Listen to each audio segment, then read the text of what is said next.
Hola chicos, ¿cómo están? Espero que estén muy bien, muy juiciosos. Excelente, muy bien. Yo sé que andan un poco estresados, un poco agobiados por todas las situaciones que pasan, pero también es bueno darle un poco de gimnasio al espíritu, un poco de control de emociones a esa dimensión y un poco de control al cuerpo, ¿verdad? Entonces, esta es época de confinarse, de aislarse y así tenemos que vivirlo. Bien, hoy vamos a hablar sobre fe, secularización y globalización. ¿Qué es la fe? Recordemos, eso ya lo hemos visto casi en los dos primeros periodos. Vamos a resumirlo en esto así cortico. La certeza de lo que no se ve, sino de lo que se siente. Es la certeza, la fe es la certeza del encuentro, pero la fe es la respuesta a ese encuentro. Porque todos de alguna manera hemos escuchado, conocido de Jesús. Todos hemos visto algo que tenga que ver con Dios. Todos lo hemos escuchado, pero solamente aquellos que dan la respuesta, ese sí, son los que le dan esa respuesta al encuentro al que has sido llamado. Esa es la fe. Y mantener esa certeza es tener fe. Si algún día tuviste fe, pero de repente ya no es fe, es confianza. Era una confianza vana. ¿Qué es secularización? Bien, pues secularización es una forma de separar, de sectorizar, de, digamos, dividir con ciertos normas o bueno, por así decirlo, como ciertas leyes, para que sigan operando juntamente pero aparte. Y la globalización, pues bueno, como todos lo sabemos, como una expansión, ¿cierto? Bien. En la actualidad, las relaciones entre la religión, la sociedad, la cultura son distintas a lo que fueron hace unos siglos atrás. Hay nuevas formas de entender el mundo y nuevos modos de vida, los que han planteado tanto desafíos, oportunidades para la fe cristiana, la cual ha tenido que adaptarse a los signos de los tiempos. Tiempos nos llevan a pensar entre lo mundano y lo sagrado. En la antigüedad y en la Edad Media, la religión ocupaba un lugar predominante. Lo sagrado dominaba sobre lo profano y la idea de la divinidad era esencial en la cosmovisión de las personas. Las instituciones religiosas eran el fundamento del poder político y económico. En el Imperio Romano, por ejemplo, los emperadores recibían el cargo de Pontifex Maximus, que significa sumo pontífice. Eran los sacerdotes los de mayor rango y quienes estaban a cargo de establecer directrices del culto, inclusive de la política.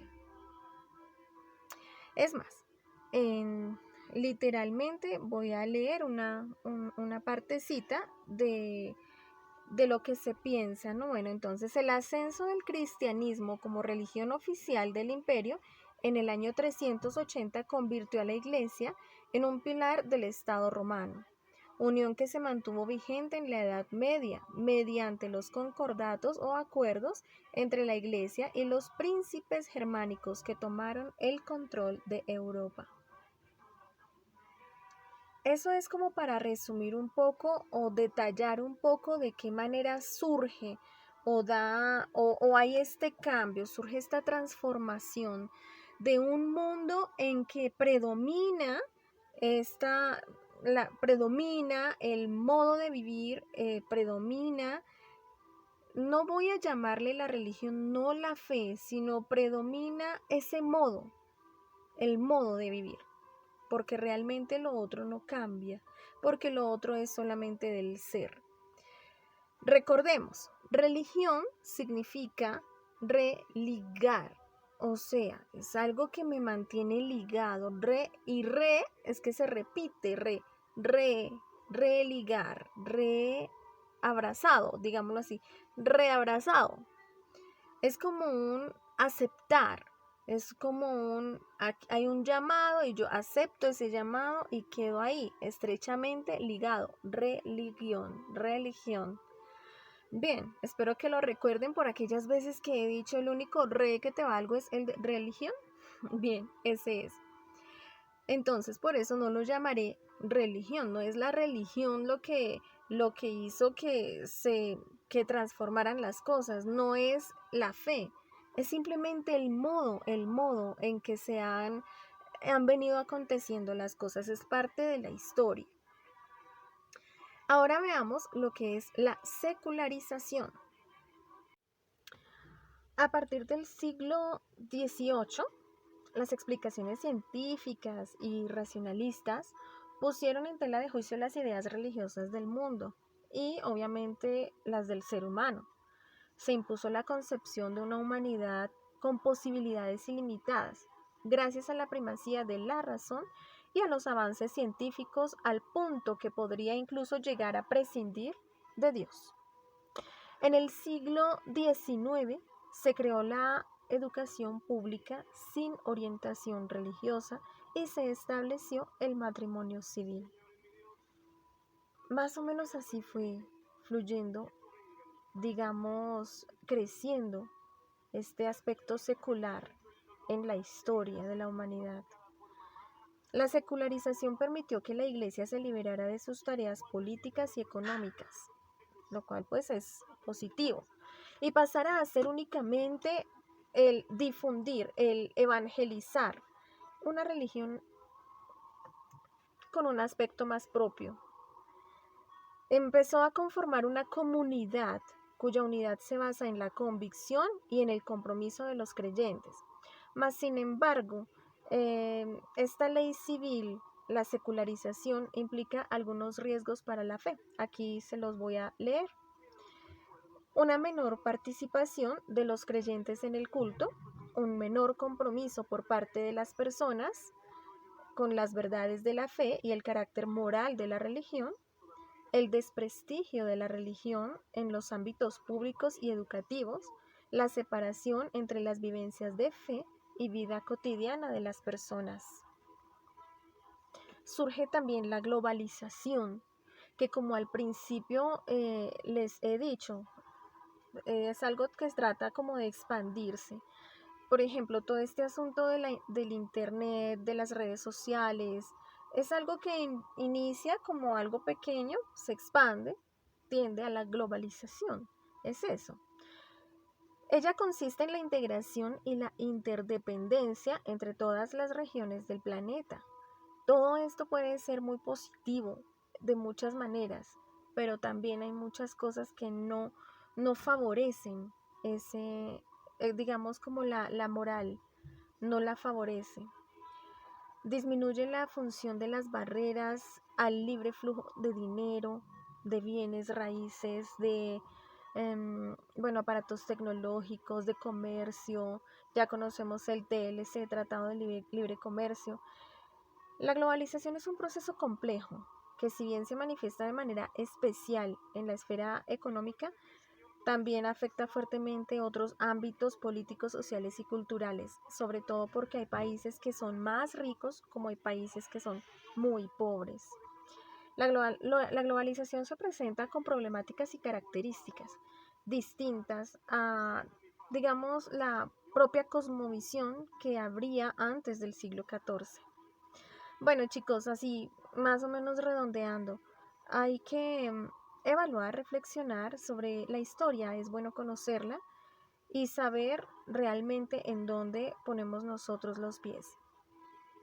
Si nos damos cuenta, esta es una pequeña reflexión, si nos damos cuenta, digamos hasta el siglo XIV las familias eran unidas, eran más unidas, pero en esto de que hemos ido sacando a Dios, no solamente del sí mismo, sino que en lugar de Dios ponemos otras cosas, y en la familia también sacamos a Dios, y en todos los sectores empezamos a sacar a Dios, pues realmente todo se ha ido perdiendo. Sin Dios todo se pierde. Bueno, chicos, vamos a hablar sobre el cristianismo frente a la modernidad. ¿Qué me puedes decir? El cristianismo frente a la modernidad. ¿Tú qué podrías decir? Entonces, quiero que busquen Lucas 10 del 30 al 37, Marcos 8 del 1 al 4, Mateo 10, 42, Mateo 20, 25 a 26, Mateo 26, 51, 52, Lucas 16, 13.